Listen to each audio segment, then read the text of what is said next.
Bueno, estamos con Telma Martínez, periodista, licenciada en comunicación social, profesora y también candidata por parte de Frente Grande. Buenas tardes, Telma.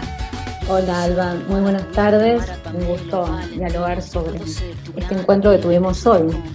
Sí, vamos a contarle a la gente que bueno, nuestra comunicación se debe a tu participación hoy en la charla taller que se llamó Es Ley, donde se brindaban herramientas para el trabajo territorial de la IVE, Interrupción Voluntaria del Embarazo.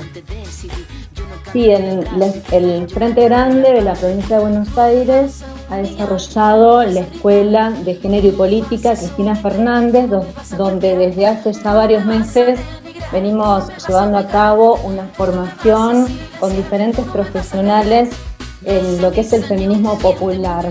Y como cierre de esta primera parte formativa se realizó este taller nada más y nada menos que con la presencia de la ministra de Mujeres, Géneros y Diversidad de la provincia de Buenos Aires, Estela Díaz, y también nos acompañó Estela Carlota, quien es la coordinadora del programa de salud sexual y reproductivo, porque el objetivo es fundamentalmente implementar la IVE que se aprobó el año pasado en el territorio, ¿no? Ya que hay muchísimo por hacer todavía. Sí, tal cual como lo decís, un poco yo presencié lo que fue el conversatorio, estuvo muy interesante, sobre todo por esta importancia, ¿no? De marcar ciertos ejes a tratar sobre la implementación de la IVE y todas las contras que pueda llegar a generar el pedido de asistencia por parte de la interrupción voluntaria de un embarazo en el sistema de salud. Sí, el sistema de salud y también la justicia, ¿no? En la charla que nos dieron la bienvenida Silvia Zavala, que es la secretaria de Género y Diversidad del Partido Frente Grande, y también estuvo Susana González, quien es diputada provincial y también la presidenta del Frente Grande de la provincia de Buenos Aires. Bueno, Susana hacía referencia a que se han presentado muchísimos recursos de amparo para no aplicar la ley, y en su mayoría son jueces varones, y en lo que definitiva está de fondo allí es esta marca del patriarcado, y por eso es que esto se enlaza con la cuestión de la justicia. Y en otra clase anterior que tuvimos en la Escuela de Género y Política se abordó la cuestión de la reforma judicial, ya que es fundamental, ¿no?, para enlazarlo con género. De hecho, las profesionales que estuvieron hoy en este taller nos hablaban de la conjunción para que este derecho, que es la interrupción voluntaria del embarazo, se cumpla, sea efectivo en el territorio. Hay que trabajar muchísimo en el territorio, ¿sí?, porque aquí hay cuestiones culturales, hay cuestiones de índole social, y después las dificultades que se tienen en el acceso a la salud. Entonces es un trabajo muy pormenorizado, sumado a las cuestiones ideológicas, ¿no? Porque en la charla de hoy nos comentaban que en algunos municipios no se implementa, no se está cumpliendo con la ley, entonces estamos allí ante un panorama aún más complicado. Sí, tal cual. Telma, ¿querés contarme de qué se trata la Escuela de Género y Política? Bien, es un espacio de formación donde las mujeres y diversidades nos capacitamos para justamente abordar diversas temáticas. En este caso, como decíamos, tiene que ver con el feminismo popular, es esta primera parte que se ha desarrollado en cuanto a la formación, y después va a proseguir con otros ciclos formativos. Si te parece, también les podemos contar un poquito más acerca de estas herramientas para el abordaje territorial. Dale, de la sin IVE. dudas. Sí. Es muy importante lo que nos decía Carlota Ramírez, quien es la coordinadora del programa de salud sexual y reproductivo, acerca de que con la ley no solo accedemos a la ampliación de derechos, sino que cambia la concepción de las mujeres, que es una deuda que la democracia tenía con nosotras, con las personas gestantes, porque hasta entonces otros decidían sobre nuestro cuerpo, ¿no? Determinados sectores religiosos, médicos, judiciales, ¿no? Entonces, a partir de este logro, que es la ley de interrupción voluntaria del embarazo, no solo ampliamos este derecho, sino que la concepción de nosotras, de nuestra soberanía, se empieza a conquistar y a mirar de manera diferente, ¿no? Esto me parece que es muy importante en términos del cambio cultural, pero por supuesto no se dio de un día para otro, sino que la ley viene a coronar todo un proceso que fue muy largo, como todo lo que son las luchas por nuestros derechos, ¿no? A las mujeres nos ha llevado décadas conquistar el voto femenino, nos ha llevado décadas conquistar, después de tener derechos políticos, el cupo femenino. De hecho, hoy se hizo mención que es el primer país en el mundo que tuvo ese 30%, que recién hace 4 que tenemos paridad de género en las legislativas. Bueno, siempre nos costó muchísimo. Y con respecto a la soberanía sobre nuestro cuerpo, aún más, porque aparecen las ideas conservadoras, aparecen los mitos, aparecen los tabúes. Entonces, el hecho de acceder a la IVE tiene que ver con restituir ese saber y ese poder sobre nuestro cuerpo. Así que eso en términos culturales es muy importante, pero como decíamos, aún falta muchísimo para que se concreten. Lo que nos decía puntualmente Carlota Ramírez, es que ningún servicio médico puede negar el derecho a la interrupción voluntaria del embarazo. Y eso en primer lugar. Porque está la cuestión de la objeción de conciencia que puede ser interpuesto por un profesional, ¿sí? Pero no todo un hospital, no es que un hospital se puede negar. Y aún si una persona se negara por objeción de conciencia, es solo para el profesional médico. Es decir, que una persona asiste a un lugar, se le practica la interrupción del embarazo, pero tiene que ser asistida por enfermeras, enfermeros, todo el personal, ¿no? Porque esto ya hemos visto hasta incluso publicaciones de profesionales de la salud que decían, si una mujer viene a abortar acá o llega con un aborto, no la vamos a atender, ¿sí? Vamos a dejar incluso que se muera, ¿no? Entonces eso aclararon que es fundamental, la objeción de conciencia no es para el servicio médico. Cuando una persona acude a un servicio de salud, tiene que estar atendida y se debe garantizar el acceso a la IVE, a la interrupción voluntaria del embarazo. Varía de acuerdo al periodo de gestación que lleven. Si ese servicio médico no puede garantizarlo por una razón real, así que no cuenta con la medicación o lo que fuera, debe garantizar la atención en otro establecimiento. Si a vos te dicen, llama al 0800 no sé cuánto, no. Te tienen que ahí mismo sacar un turno en otro lugar para garantizar que efectivamente se cumple ese derecho y en un plazo de 10 días. Desde que vos vas al servicio médico, no pueden pasar más de 10 días, porque ¿no? Estamos ante un proceso de gestación que un día sí puede dejarnos afuera del derecho, ¿no? Pasado las 15 semanas.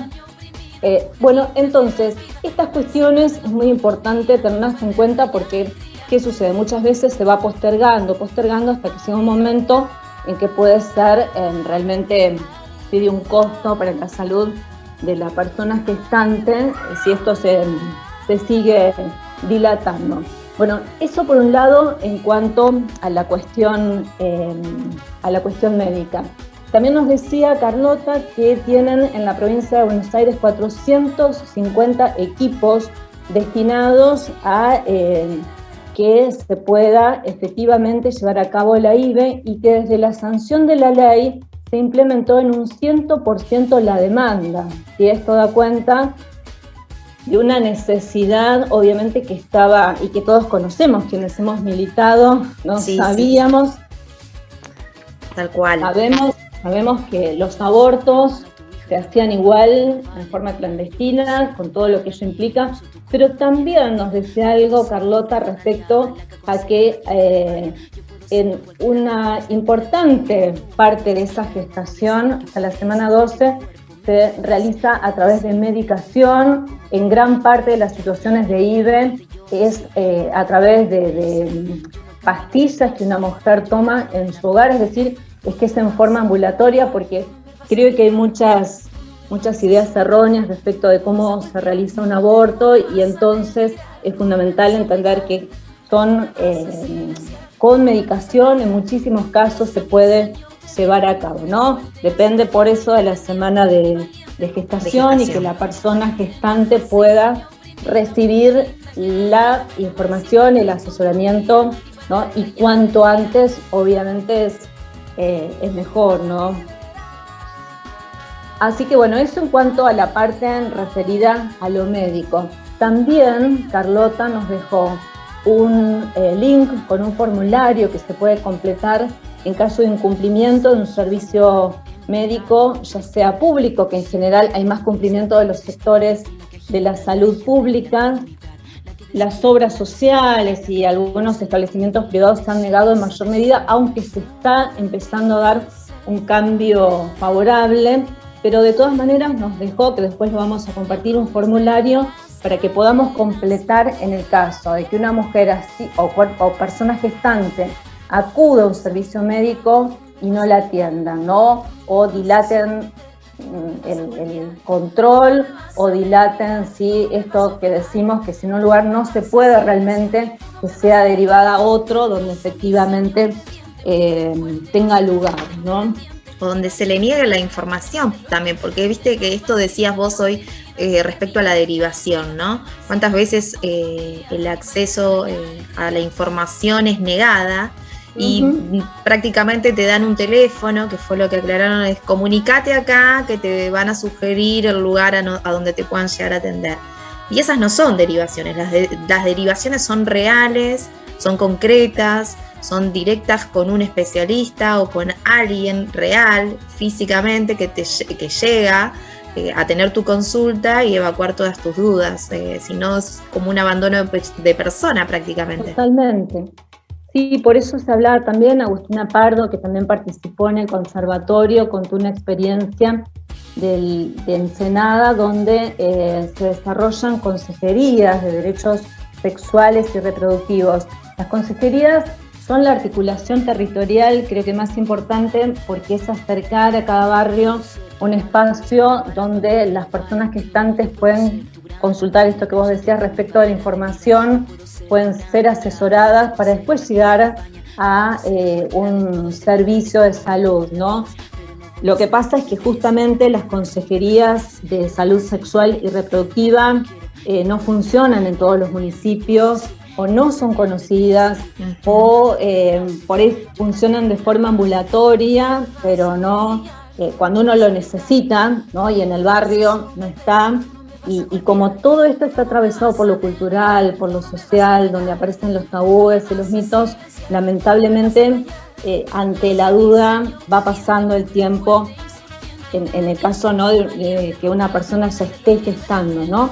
Pero obviamente que junto con la IVE se conjugan otros temas que son la educación sexual integral, que obviamente todavía, pese a ser una ley del año 2006, falta muchísimo para su implementación, para que llegue a cada lugar, porque con educación sexual integral ya estamos teniendo la posibilidad de tener, como vos decías, ese acceso a la información para poder decidir, ¿no? Y para poder elegir los métodos anticonceptivos acorde a mi salud, pero también el Estado debe proveer, ¿no?, de esos métodos para que efectivamente yo me pueda cuidar y pueda planificar, si deseo tener o no un hijo, pueda planificar mi proyecto de vida, ¿no? Sin duda. Y esto tiene que ver con lo que decía la ministra de Mujeres, Estela Díaz, quien contó un poco la historia de la lucha por los derechos sexuales reproductivos por la IVE, ¿no? Y se decía, ¿no?, que la ley de derechos sexuales, de salud sexual y reproductiva, que se sanciona en el año 2002, llega prácticamente con 20 años ya de iniciada la democracia, ¿no?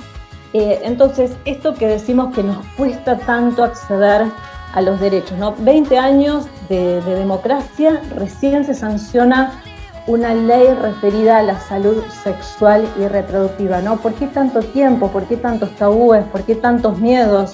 Y recién en 2003, ya con Néstor Kirchner, es que se elabora el proyecto para la implementación, ¿no?, de la salud sexual y reproductiva como un programa, teniendo en cuenta que cuando hablamos de un programa es necesario que los hospitales cuenten con los métodos, que haya profesionales que garanticen la información, y además cuando una persona comienza a gestionar su salud sexual necesita un seguimiento, no es que uno va una vez y chao, te olvidás, sino que es el seguimiento, otro tipo de controles médicos, y todo eso debe estar asegurado con el Estado.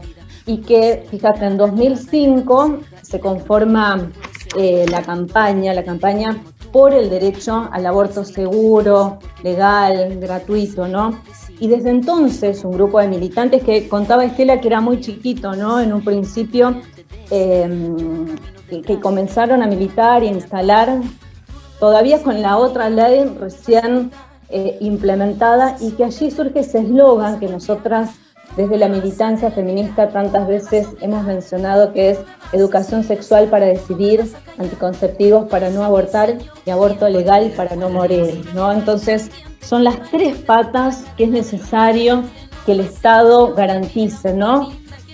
Y ahí aparece la Ley de Educación Sexual Integral, que es 2006. Entonces ahí vemos este proceso cultural necesario para gestar, ¿sí? este proyecto que fue sostenido, decía Estela Díaz, gracias a la militancia, que fue un proyecto que surgió de las calles, de los barrios, de cada una y cada uno de nosotros que luchó por esto, porque en el medio hemos tenido la arremetida neoliberal, que es antiderechos, y nunca ningún gobierno neoliberal ha ampliado derechos. Pero que fue fundamental después en el 2018, en pleno neoliberalismo, en aquella noche helada, digo yo, 18, cuando el Senado finalmente no aprueba el proyecto, y que estábamos allí sosteniendo, acompañando a las pibas, a los pibes, ¿no? En esta noche helada, lluviosa. Nosotros estábamos ahí en el Congreso y llegamos a Cañuelas con ese sabor amargo, ¿no? Que no se había probado, pero también con esa llama encendida que sabíamos que el cambio cultural ya estaba, porque estaba ahí, estaba en las calles, estaba en cada piba, en cada pibe, que fue fundamental para que finalmente en un gobierno popular, nacional, democrático y feminista, como había dicho Cristina en ese 2018 desde el Senado, se lograra esta ampliación de derechos, ¿no? Así que en este camino, en este transitar que nos han traído hoy Carlota acerca de la situación real en la provincia, y la ministra de Mujeres haciendo este recorrido, pero que nos interpela, ¿no? Porque fíjate que cuando hablamos de lo que nos traen las compañeras, también nos repensamos y acordamos también desde nuestra militancia y de lo importante que es y que peleemos, ¿no? Desde cada lugar para conquistar derechos. Es repasar un poco todo lo que se caminó hasta poder lograrlo y lo que queda todavía por caminar, ¿no? Sí, muchísimo, muchísimo, porque la conquista de derechos está escrita, en este caso hemos logrado que quede escrita en la ley. Para su efectiva implementación hay que lucharlo todos los días, porque a mí me ha pasado, ¿no? de llegar hasta el 2015 y sentir que habíamos conquistado un montón de derechos. Y de pronto llegó la arremetida neoliberal, y de pronto vimos a Trump en Estados Unidos y a Bolsonaro en Brasil, y cómo ese neoconservadurismo conjugado con el neoliberalismo empieza a oprimir, y los sectores oprimidos, los sectores vulnerados son siempre los que van perdiendo primero los derechos, aún derechos conquistados, ¿no? Por eso tenemos que lucharla día a día, y en particular, ¿no? Respecto de los derechos sexuales, reproductivos, que se enlazan con la ESI. También, fíjate cómo todo se vincula, ¿no? Carlota Ramírez también hablaba acerca de otra campaña, que es Niñas no Madres, ¿no? Porque cuando una niña llega embarazada a un servicio de salud, estamos hablando de una situación de abuso, ¿no? Entonces, ahí estamos hablando de la vulneración de los derechos de las infancias, ¿no? Entonces, todo esto tenemos que trabajarlo desde la militancia, en lo territorial, desde las instituciones educativas, y por supuesto, como decíamos hoy, para que haya educación sexual integral, para que haya anticonceptivos y para que se garantice efectivamente el derecho a la interrupción voluntaria del embarazo, tiene que estar el Estado, ¿no? Tiene que estar la justicia, ¿no? Y esto es fundamental que siempre lo sigamos reclamando y defendiendo en cuanto a los derechos, no como una bandera de nosotros, del pueblo. Hablando de pueblo, Telma, y para cerrar un poco la charla, que es muy interesante, de hecho estaríamos horas hablando y pudiendo contar también lo que transmite a una desde su militancia, como vos decís, y bienvenido sea ese poder de conversatorio que tenemos, que se abren lugares así, espacios para poder charlar de estas cosas. ¿Qué se te ocurre que bueno, en realidad cómo se viene planteando este tema en Cañuelas, ¿no? En nuestra localidad, y con qué perspectivas a futuro vos lo visibilizás? Bueno, en Cañuelas hace ya algunos años que nosotras, desde los movimientos populares, feministas, desde la pertenencia política de distintos lugares, hemos venido a plantear, ¿no?, la necesidad de que aquí también se implemente, junto con las consejerías. Tenemos en Cañuelas un importante grupo que son las médicas y médicos residentes del Hospital Ángel Marcetti, que están haciendo un trabajo muy importante asegurando el acceso a los derechos sexuales y reproductivos. Creo que este trabajo tan importante de hormiguita que hacen las y los profesionales sea acompañado, ¿no?, por políticas de Estado, que esto sea algo más visibilizado. Creo que hay que visibilizar más. Estas consejerías de salud sexual y reproductiva tienen que tener lugares fijos en todas las localidades, que las personas sepan a dónde acudir y que esto se vea complementado por la educación sexual integral, ¿no? Es una obligación de las y los docentes en los servicios educativos, pero que también hay que ampliar a otras edades. Después de esta charla estuve dialogando con otras militantes de otros partidos de la provincia de Buenos Aires, porque en este encuentro que estuvimos compartiendo hoy había casi 150 personas militantes, en su mayoría de la provincia de Buenos Aires, también había de Río Negro, de Neuquén, y cada una con sus distintas experiencias, ¿no? Bueno, y una militante de otro partido de la provincia contaba acerca de la importancia también de la formación para personas más grandes, ¿no?, que ya terminaban la escuela, porque también son las madres, padres de las y los adolescentes donde se recibe o no esa primera formación y que es tan importante asegurar, ¿no? Así que creo que se ha hecho mucho en Cañuelas, que desde la militancia hemos avanzado un montón, tenemos profesionales muy comprometidos, lo sabemos.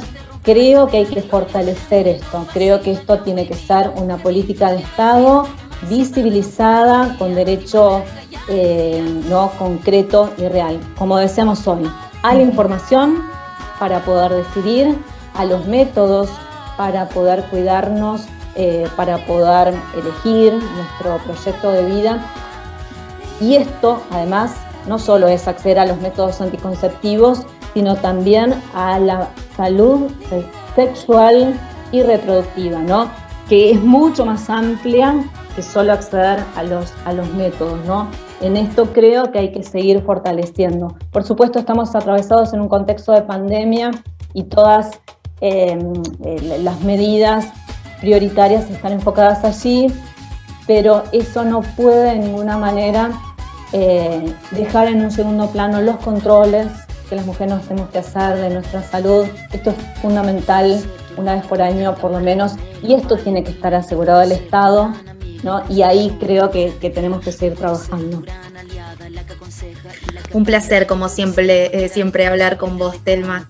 La verdad, brindaste toda la información.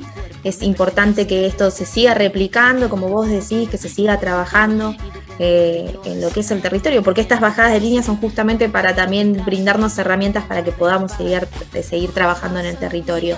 Desde nuestra agrupación nosotros también contamos con la Casa de la Mujer Esther de Caariaga, sabemos que hacen un gran trabajo de territorio, también no solo con problemáticas como es la violencia hacia las mujeres, sino como mucho más abarcativa, porque estos problemas suceden y están a la orden del día, ¿no? Y es imprescindible desde el Estado que se pueda contener y brindar asistencia. Así que desde ya... Sí. No, que justamente cuando las diversas problemáticas se conjugan, ¿no? La Casa de la Mujer, que sabemos que realiza este trabajo único, ¿no? En Cañuelas es el único lugar donde se da esta asistencia, ¿no? A las mujeres víctimas de violencia de género. Así que, y ahí, ¿no? Las compañeras saben mejor que nadie que se conjugan diversas situaciones que tienen que ver con estos temas que estábamos conversando, así que queda muchísimo por trabajar y por hacer, y para mí también es un gusto charlar con vos, una joven profesional, y que además llegamos a un montón de personas, de mujeres que están luchando día a día. Sí, bueno, y tenemos muchísimos más temas relativos a la cuestión de género que abordaremos en otros conversatorios, ¿no? Pero por las y por los que hace tanto falta más trabajo. Sí, sin dudas, Telma. Desde ya, como te decía, bueno, muchísimas gracias por darnos esta posibilidad de entrevistarte, por contarnos acerca de tu experiencia en este conversatorio, y ojalá que nos volvamos a encontrar muy pronto también en el territorio. Así será, seguramente que sí. Un beso grande para todos y todas. Y todes. Gracias. Chau.